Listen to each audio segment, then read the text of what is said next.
Today, more than just a screen protector. So I'm going to show you these two different screen protectors, the front and back, that I got for the Juniper, and I'm going to show you why they're more screen protectors. But first, let me back up a second. I've been in the process of making, and I'm continuing to make, a video about the 10 best accessories I'm putting here in the Model Y that are under $50. And in this process, I kind of looked around, found some new places, I bought some things from all over.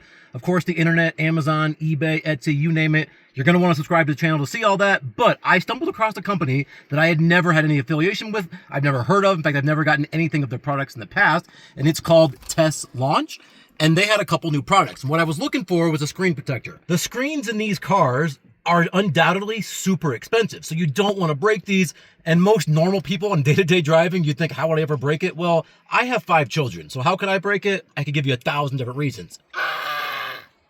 So I would never not have a screen protector on my phone, so I always put a screen protector on the screens of all my electric cars. Something I hadn't really thought about before, in addition to a screen protector, I always put a big bulky case on my phones, again, just to protect them. Again, I was cruising around on different sites and I stumbled across this company I mentioned earlier called TESLAUNCH, and they had screen protectors, but it wasn't just a screen protector, it's a whole case. It's a whole casing that completely goes around this whole screen. So just like my phone doesn't just have a screen protector, but an entire case, this is kind of like a case for your car screen. So I'm gonna put this on, and I got a matching one for the back. Again, it's a hard plastic screen protector with the case, the one in the back. Then I'll give you a quick review and a rundown of what I thought of all these. And I got a good feeling these are both gonna make my top 10. We'll see.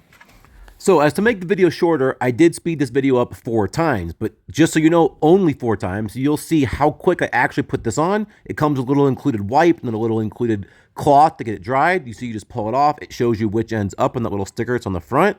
Then you can see here just how responsive it is and how quickly that all snapped into place.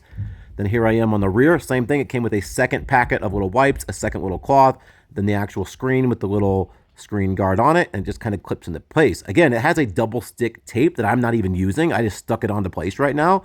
Now eventually I'll pull it off. And again, here's just an example of just how responsive and how well it all works with that cover on. So I'll definitely update you as time goes on how well this holds up. But as you can see from the little recordings I did, especially on this bright sunny day, just how reflective this little screen cover is, which to me is a really good sign. From firsthand looking at this, it's almost kind of hard to tell if there is a screen protector on there, which is kind of the whole point. If you can tell it's on there, it's probably not working right.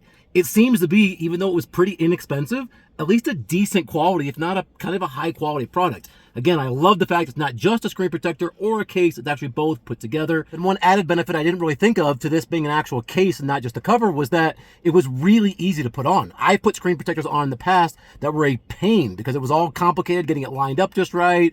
Do you put liquid? Do you not? How do you squeeze out the bubbles? Do you get it too high or it doesn't fit right or too low, left or right? All these different complications. Is it in or is it out? Which side am I using? This had none of that. It literally just snapped on, and what you saw, it's like a 2-second job. Super seamless. Then again, same thing here in the back. Really nice, a crystal clear screen, and it's super responsive, just as responsive if you're just touching it without the screen protector, which is really important. I've gotten some real cheap janky, some wish.com screen protectors in the past that you touch them and then the screen moves 2 minutes later. This isn't that. Obviously, I just put both of these in today, so it's hard for me to tell you how they're gonna hold up. But if you subscribe to the channel, I'll let you know. And just to give you a quick sneak peek of 2 other things that may or may not make that top 10 list, since I also got them from TESLAUNCH, I'll give you a quick look. Got these little dividers, one in here and one down here. And in that next video, I'll go into greater detail and show you why these are the best little console trays I've ever gotten for my Teslas. If you're interested in these, I'll leave the links down in the description below. As always, thanks for watching. I'll see you on the next one.